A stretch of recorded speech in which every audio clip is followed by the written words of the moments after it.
50/50s on rails? It's very simple. If you can, first of all, you're gonna wanna be on the 50/50 ledge. You're definitely going to be on the 50/50 ledge.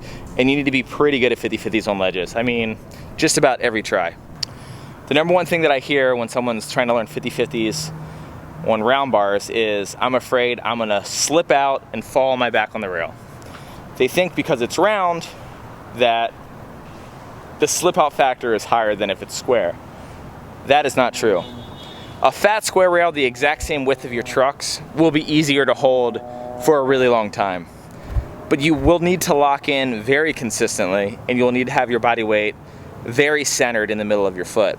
Whereas on a round rail, you pick your poison. So that means if you're regular and you're coming from this side, you're either gonna lock in this way, you're either gonna lock in heel side, so here are my heels on this side, or you're gonna lock in cross lock, which means you're gonna come from this side, you're gonna ollie up, you're gonna lock in heel side on your back truck, toe side on your front truck, and this distribution of weight is actually gonna be an easier way to hold it because, and here's an example of that, if I set my board like this, and I try to find a center balance point, there really isn't one. But if I lock in and cross lock my trucks, well then you can just kind of walk away and you can see that the board is easier, that it's easier to hold a grind cross lock than heel side. That being said, different strokes for different folks. Some people prefer heel side. Personally, I prefer cross lock. So here is the number one secret for 50/50s on round rails. Do not light foot getting into the grind. That's the number one mistake that people make. They get in, they're kind of light footing around and the board shoots out. But body weight, putting your body weight on the rail is your best friend right now. Because the second you put your body weight on the rail, you're pinching. Your trucks are locking in. Same thing with people who are scared of front 5.0s. A lot of times, and I have this problem all the time, I'll get into the front 5.0 and my board will flip out heel side or something like that, and it's because I'm not putting my body weight hard enough on the rail because I'm, honestly, fear is pushing my body weight to the other side. I know that there's safety on the other side. Whether it's conscious or subconscious, that's why I'm flipping out. So, for 50/50s on rails, same exact thing. When you're first learning the 50/50 on the round rail, whether you're scared or not, you have to skate it as if you're extremely confident. You have to put all your body weight on the 50/50 and you have to pick whether you're gonna go heel side or you're gonna pick whether you're gonna go cross lock. If you're goofy footed and you're coming at the rail, that would be heel side and that would be cross lock. So jumping on the rail is 100% confidence. 50/50s on round bars or rails in general is just confidence. Same thing goes for square. If you jump on that square rail and you're light footing it, the board could very well shoot out. So here's the best way, I think, to learn how to 50/50 a rail. First thing you wanna do is set the board on the rail the way that you wanna try 50/50. I suggest cross lock, but you don't need to. But here's what that might look like.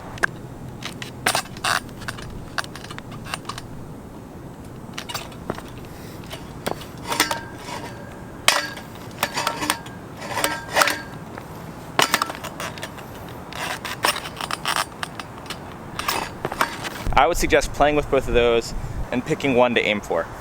Now, you could be aiming for cross lock and you end up in heel side, and you could be aiming for heel side and end up in cross lock. It's important once that happens not to panic.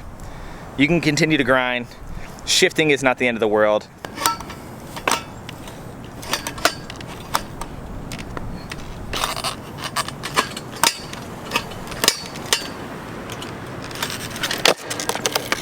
Now 50/50s, I'm gonna be honest, they're pretty hard to tap the end of the rail because you at least have to grind the distance between your front truck to your back truck. So another good way to get used to this trick is to set your board up in 50/50 and push into the grind. Might be a little scary at first. What's another perk of having these Keen Ramps adjustable rails is you can make it slant slightly downhill, so this leg's a little bit taller than this leg, so it's a little bit easier to get some momentum.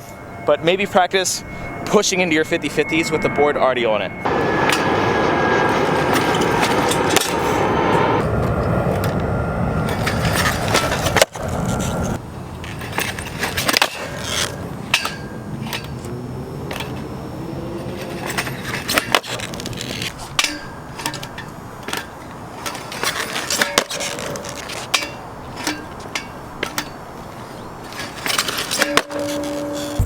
Okay, so now it's time to jump on the rail. How should you go about jumping on the rail? Well, the one-footed ollie onto the rail has always been a pail of mine, and it works just as well for 50-50s. So you could do, you know, a little bit of this.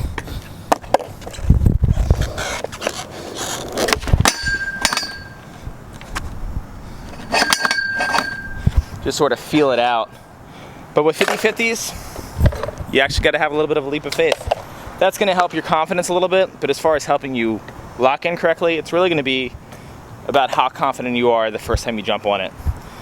50-50s, you're going to want to learn it on a smaller rail. If you have a lower rail available, like the Keen ramps, and you have it on the lowest setting, that'd be a good thing to learn it on. Or if you have a really low flat bar at your local skate park, that'd be awesome.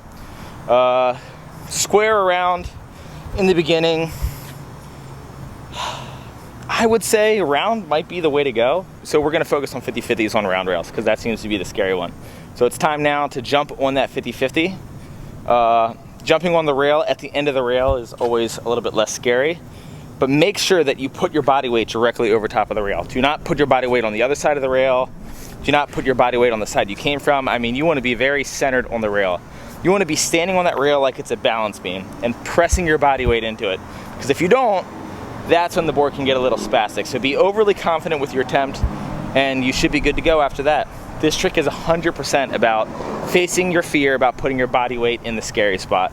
Because like most tricks on round bars, the scary spot to put your body weight, that's where your body weight needs to be. Otherwise, it's just not going to work as good.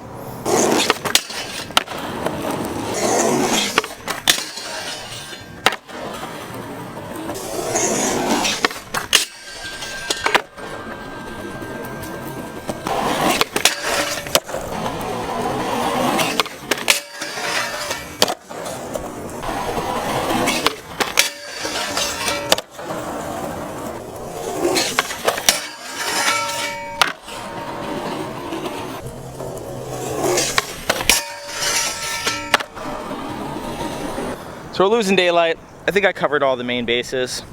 This video was much more about how to think about grinding the rail and how to do it safely as possible and kind of planning it out and understanding what you're getting into, more so than just like a trick tutorial on how to board slide. So if you find yourself struggling with the concept of how am I going to get into this, what kind of ollie do I do, then in all honesty, you're probably not ready for that said trick, whether it be the board slide, the front side board slide, or the 50-50.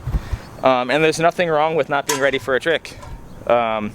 Practicing those tricks on smaller obstacles certainly can be recommended. When I learned 50-50s, and I think this is a great way to learn how to 50-50, if you can find like something like a stop sign knocked over, where it's only like 6 inches, or any sort of rail that's 6 inches tall, or a little piece of PVC pipe on the ground, something like that to learn how to like get comfortable balancing your grinds on. If you have that, if you have the advantage of having something like that at your disposal, by all means, take advantage of it. But this video is more for people who don't really have access to much besides possibly just a regular flat bar at a local skate park, or whether they purchase a skateboard rail from X, Y, or Z, preferably Keen ramps. This is, in my opinion, the best way and the safest way to go about learning them. As always, skating within your abilities is encouraged, but I mean, a lot of people might not want to hear me say this, but sometimes pushing yourself a little bit past your abilities is not only good for your skating, but also good for your ability to mentally overcome stuff that you're scared of. Having your eyes ever so slightly bigger than your ability level, I don't think is the worst thing in the world. When I think of the top skaters in the world, I think that they most certainly have something like that. So yeah, I hope you found this tutorial helpful in one way or another, whether it was something you were working on or something you wanted to brush up on. Yeah, I figured it'd be a good idea to do a tutorial video because aside from doing videos with Dale, I also work for a skate school, Homage Academy. So I do private lessons all the time. If you would like to schedule a lesson, I will have a link and phone number in the bio to schedule that. The people that I work for at Homage are really, really awesome people. It's very much so a legacy brand. They've been holding it down in New York City for quite some time. They are now bringing it out to California. The owners, great people. I mean, real history there, working for companies like York and Echo, and you know, Hamlet's used to be a skate shop, and they've given a ton back to the skateboard community as far as, you know, holding events and contests and giveaways and X, Y, and Z. So very much the kind of mom and pop you'd like to support. So if you would like to schedule a lesson and you are in New York City or the Southern California area, by all means, hit them up. Good people. Schedule a lesson with me. If you're on the West Coast, schedule a lesson with the awesome team that they have on the East Coast. Yeah, that'd be great. Good people.